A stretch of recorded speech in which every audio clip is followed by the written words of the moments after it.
ವಿಚಾರದಲ್ಲಿ ಏನೂ ಮಾತಾಡಲಿಕ್ಕೆ ನಾನು ಹೋಗಲ್ಲ. ಯಾಕೆಂದರೆ ನಮ್ಮ ಕುಟುಂಬನ ಯಾಕೋ ಟಾರ್ಗೆಟ್ ಮಾಡಿದ್ದಾರೆ ಅಂತ ಏನು ಹೇಳಿದಾರಲ್ಲ, ಅದೆಲ್ಲವುದನ್ನು ರಿವರ್ಸಲ್ಲಿ ನಾವು ಏನು ವಿಚಾರಗಳೆಲ್ಲ ಇದೆ ತಾವೆಲ್ಲ ಕೂಡ ಮಾಧ್ಯಮ ಸ್ನೇಹಿತರು ಬಳ್ಳಾರಿಯಲ್ಲಿ ಒಂದು ಸ್ಲಮ್ ಏರಿಯಾಗೆ ಹೋಗಿ ಅವರು ಶ್ರೀರಾಮುಲು ಹುಟ್ಟಿ ಬೆಳೆದಿರುವಂಥ ಸ್ಲಮ್ ಏರಿಯಾದಿಂದ ಹಿಡಿದು ಇಡೀ ನಗರದಲ್ಲಿ ತಾವು ಒಬ್ಬ ಕಡು ಬಡವದಿಂದ ಹಿಡಿದು ಶ್ರೀಮಂತರವರೆಗೂ ಕೂಡ ಬಳ್ಳಾರಿಯಲ್ಲಿ ಏನು ಎಂಥ ವಿಚಾರಗಳು ಅಂತ ನೀವು ವಿಚಾರಿಸಿದರೆ ಎಲ್ಲ ವಿಚಾರಗಳು ಕೂಡ ಗೊತ್ತಾಗುತ್ತೆ.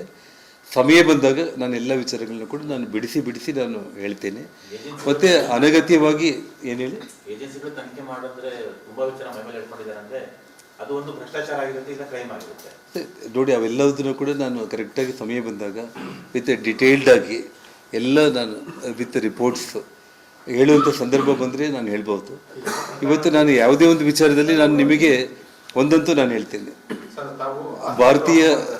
ಭಾರತೀಯ ಜನತಾ ಪಕ್ಷದ ಒಂದು ವಿಚಾರದಲ್ಲಿ ಒಬ್ಬ ಕಾರ್ಯಕರ್ತನಾಗಿ ಪಕ್ಷದ ವರಿಷ್ಠರು ಯಾವುದು ಅವರು ನನಗೆ ಜವಾಬ್ದಾರಿ ಕೊಡ್ತಾರೋ, ಇವತ್ತು ಹನುಮಂತಿಗಾಗಿ ನೀನು ಕೆಲಸ ಮಾಡಿದ್ರೆ ಕೆಲಸ ಮಾಡ್ತೇನೆ. ನಾಳೆ ನಿನಗೆ ಟಿಕೆಟ್ ನಾವು ಕೊಡಲ್ಲ, ಒಬ್ಬ ಸಾಮಾನ್ಯ ಕಾರ್ಯಕರ್ತನಾಗಿ ನೀನು ಇಡೀ ಪಕ್ಷಕ್ಕೋಸ್ಕರ ದುಡಿಬೇಕು ಅಂದ್ರೂ ದುಡಿತೀನಿ. ಶ್ರೀರಾಮುಲನ್ನ ಹೋಗಿ ಗೆಲ್ಲಿಸ್ಕೊಂಡು ಬಾ ಅಂದರೂ ಕೂಡ ಗೆಲ್ಲಿಸ್ತಾ ಇದ್ವಿ. ಗೆಲ್ಲೋದು ಸೋಲೋದು ಅನ್ನೋದು ಚುನಾವಣೆಯಲ್ಲಿ ಅವರವ್ರ ಶಕ್ತಿಗೆ ಅನುಗುಣವಾಗಿರುತ್ತೆ. ಪಕ್ಷ ನಾಳೆ ಶ್ರೀರಾಮುಲಗೋಸ್ಕರನೇ ನೀವು ಹೋಗಿ ಕೆಲಸ ಮಾಡಬೇಕು ಅಂದರೂ ಕೂಡ ನಾನು ಮನಸ್ಫೂರ್ತಿಯಾಗಿ ನಾನು ಕೆಲಸ ಮಾಡಿ ಪಕ್ಷಕ್ಕೋಸ್ಕರ ಪಕ್ಷದ ವರಿಷ್ಠರ ಒಂದು ಆದೇಶದಂತೆಯೇ ನಾನು ನಡ್ಕೊತೀನಿ. ಯಾಕೆಂದರೆ ತಾವೆಲ್ಲ ಕೂಡ ಮಾಧ್ಯಮ ಸ್ನೇಹಿತರೆಲ್ಲ ಕೂಡ ಹಿಂದೆ ಜನಾರ್ದನ್ ರೆಡ್ಡಿ ಅವರು ಏನು ಹೇಳಿದರೆ ಅದಾಗುತ್ತೆ, ಜನಾರ್ದನ್ ರೆಡ್ಡಿ ಹೇಳಿದ್ದಾಗುತ್ತೆ, ಅದೆಲ್ಲ ಕೂಡ ಹಳೆ ಕತೆ, 20 ವರ್ಷದ ಹಿಂದೆ.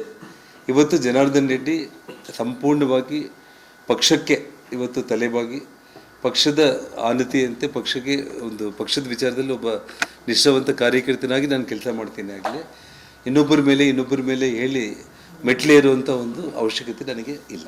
ಸರ್, ನೀವು ಹೇಳ್ತಿರೋ ಪ್ರಕಾರ ಶ್ರೀರಾಮುಲು ಅವರು ಪಕ್ಷ ವಿರೋಧಿ ನೀತಿಗಳೆಲ್ಲ ಅನುಸರಿಸ್ತಿದ್ದಾರೆ ಅನ್ನೋ ರೀತಿಯಲ್ಲಿ. ಆಮೇಲೆ ನೀವು ನೋಡಿ, ಒಂದು ವಿಷಯ ಬ್ರದರ್, ತಾವು ಅಲ್ಲ ಬೆಳೆಯೋದ್ರ ಜೊತೆಗೆ ನೀವು ಅವ್ರನ್ನ ಬೆಳೆಸಿದ್ದು ಕೂಡ ನಿಜ ಅಂತ ಸಾಕಷ್ಟು ಜನರಿಗೆ ಗೊತ್ತಿದೆ, ಎಲ್ರಿಗೂ ಗೊತ್ತಿದೆ. ಆದರೆ ಈ ಬಿರುಕು ಉಂಟಾಗೋದಕ್ಕೆ, ಈ ರೀತಿಯ ಸಂಬಂಧಗಳು ಒಡಕಾಗೋದಕ್ಕೆ ನಿಮ್ಮದೇ ಅನತಿಕರಣನ ಅಥವಾ ಅವ್ರ ಕಡೆಯಿಂದ ಸ್ಟಾರ್ಟ್ ಆಗಿದೆ ಅನಿಸುತ್ತೆ? ನಿಮಗೆ ನಿಧಾನವಾಗಿ ಎಲ್ಲ ವಿಷಯಗಳು ಅದೇ ನಾನು ಹೇಳಿದ್ದೇನೆ. ಅಂದರೆ ಇವತ್ತೇ ನಾನೆಲ್ಲ ಹೇಳಲಿಕ್ಕೆ ನಾನು 40 ವರ್ಷದ ಕತೆ ಒಂದೇ ದಿನದಲ್ಲಿ ಹೇಳೋದು ಕಷ್ಟ.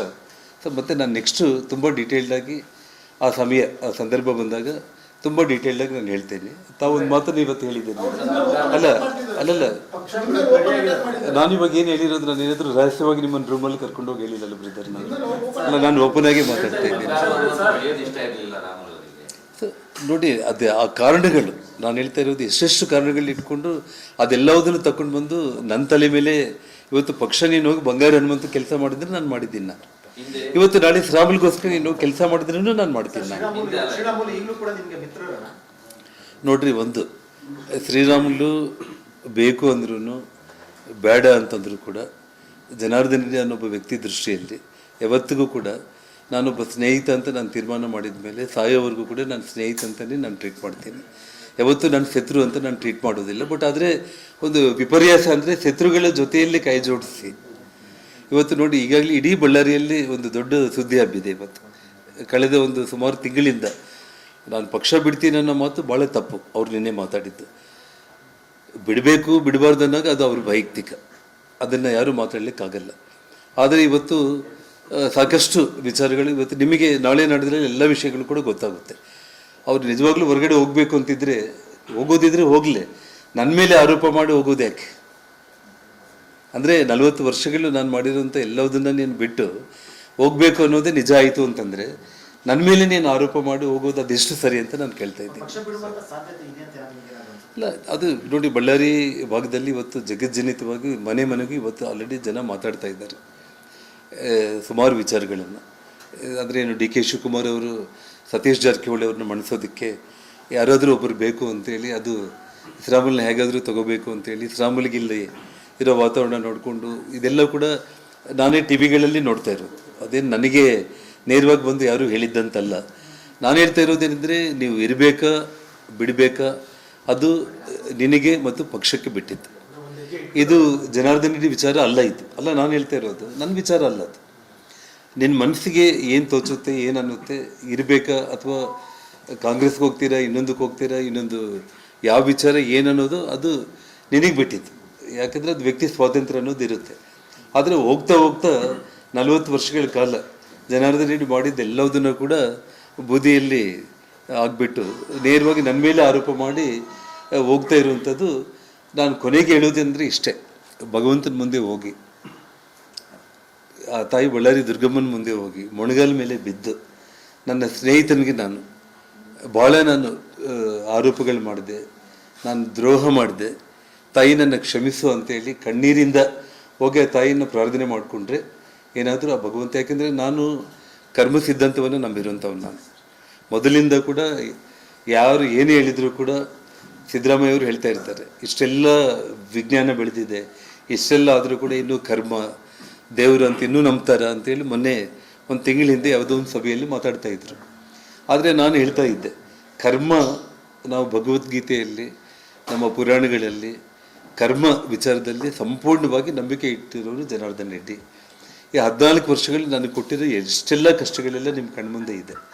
ಇದೆಲ್ಲದನ್ನು ಕೂಡ ಮೆಟ್ಟಿ ನಿಂತು ಮತ್ತು ಸಾರ್ವಜನಿಕ ಬದುಕಲ್ಲಿ ನಾನು ಮತ್ತೆ ಬಂದಿದ್ದೀನಿ. ನನ್ನ ಕಣ್ಮುಂದೆನೇ ನನಗೆ ತೊಂದರೆ ಕೊಟ್ಟಿರೋರಿಗೆಲ್ಲ ಏನೇನು ಆಗ್ತಾ ಇದೆ ಅನ್ನೋದು ನಿಮ್ಮ ಕಣ್ಮುಂದೆ ಕೂಡ ಇದೆ. ಹಾಗಾಗಿ ಕರ್ಮ ಯಾರನ್ನು ಕೂಡ, ನಾನೇ ಆಗಲಿ ಇನ್ನೊಬ್ಬರಾಗಲಿ ಯಾರನ್ನು ಕೂಡ ಕರ್ಮ ಅನ್ನೋದು ಬಿಡೋ ಪ್ರಶ್ನೆನೇ ಇಲ್ಲ. ಹಾಗಾಗಿ ಕರ್ಮ ಭಗವಂತ ಇಬ್ಬರಲ್ಲಿ ನಾನು ನಂಬಿರೋ ಕಾರಣ ಎಲ್ಲ ವಿಚಾರಗಳನ್ನ ನಾನು ಭಗವಂತನಿಗೆ ಬಿಡ್ತೇನೆ ಮತ್ತು ನಮ್ಮ ಭಾರತೀಯ ಜನತಾ ಪಕ್ಷದ ನಾಯಕರುಗಳಿಗೆ ಬಿಡ್ತೇನೆ. ಕೊನೆಯದಾಗಿ ನಾನು ಒಂದು ಮಾತಂತೂ ಹೇಳ್ತೇನೆ, ಪಕ್ಷ ಈ ಕ್ಷಣಕ್ಕೂ ಕೂಡ ಅದು ಶ್ರೀರಾಮುಲು ಆಗಿರ್ಬೋದು, ಯಾರೇ ಆಗಿರ್ಬೋದು, ನನ್ನನ್ನು ಹೋಗಿ ಅಲ್ಲಿ నేను ಕೆಲಸ ಮಾಡಬೇಕು ಅಂತೇಳಿ ಹೇಳಿದರೆ ಯಾರಿಗಾದರೂ ಕೂಡ ಶ್ರೀರಾಮುಲನ್ನ ಸೇರಿ ಎಲ್ಲರಿಗೋಸ್ಕರ ಕೂಡ ಈ ಕ್ಷಣಕ್ಕೂ ಕೂಡ ನಾನು ಕೆಲಸ ಮಾಡ್ತೀನಾಗಲಿ.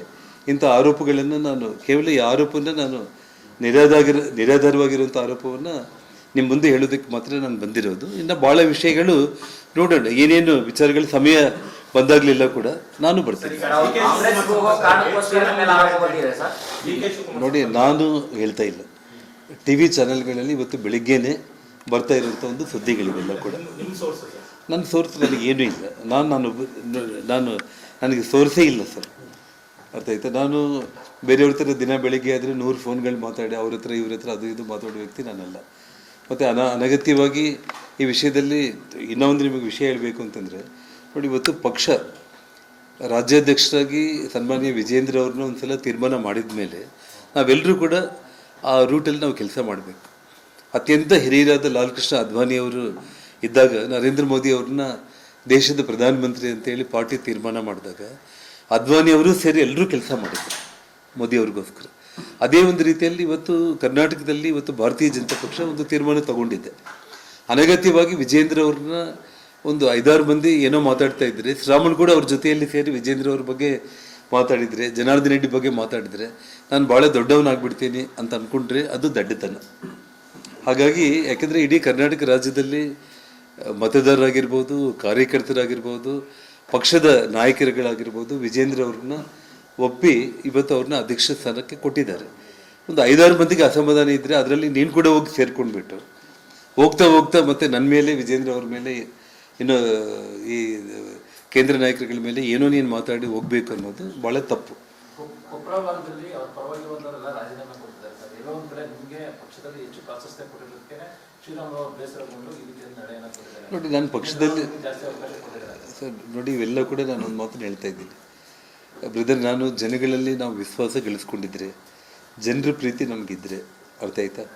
ಇವೆಲ್ಲ ಕೂಡ ಯಾವುದು, ಈ ಮಾತುಗಳೆಲ್ಲ ಕೂಡ ಸುಮ್ಮನೆ ಅದು ಹೇಳ್ತಾರಲ್ಲ, ಕುಣಿಯೋದಕ್ಕೆ ಕೈಲಾಗದೆ ನೆಲ ಡೊಂಕಂತೇಳಿ ಏನು ಹಿರಿಯರು ಹೇಳ್ತಾರಲ್ಲ, ಆ ರೀತಿ ಕುಣಿಯೋದಕ್ಕೆ ನಮ್ಗೆ ಕರೆಕ್ಟಾಗಿ ಕೆಪಾಸಿಟಿ ಇತ್ತು ಅಂತಂದರೆ ಇನ್ನೊಬ್ಬರ ಮೇಲೆ ಯಾಕೆ ನಾವು ಬಿದ್ದಾಳ್ತೀವಿ ನಾವು?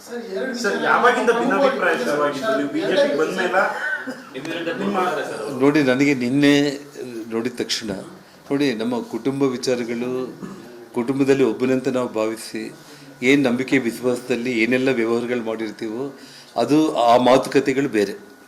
ನಾನು ಹೇಳ್ತಾ ಇರೋದು ರಾಜಕೀಯ ಬೇರೆ.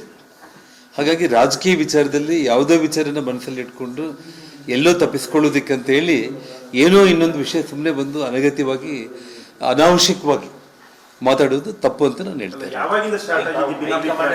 ಅದು ನಮ್ಮ ವಿಚಾರಗಳೇನಿದೆ ಅದು ಮತ್ತೆ ಏನು ನಿಮಗೇನು ಗೊತ್ತಾಗಲ್ಲ. ನಿಮಗೆ ಎಲ್ಲರಿಗಿಂತ ಫಸ್ಟ್ ನಿಮಗೆ ಗೊತ್ತಾಗುತ್ತೆ ಅಂತ ವಿಚಾರಗಳಿದ್ದೀರ.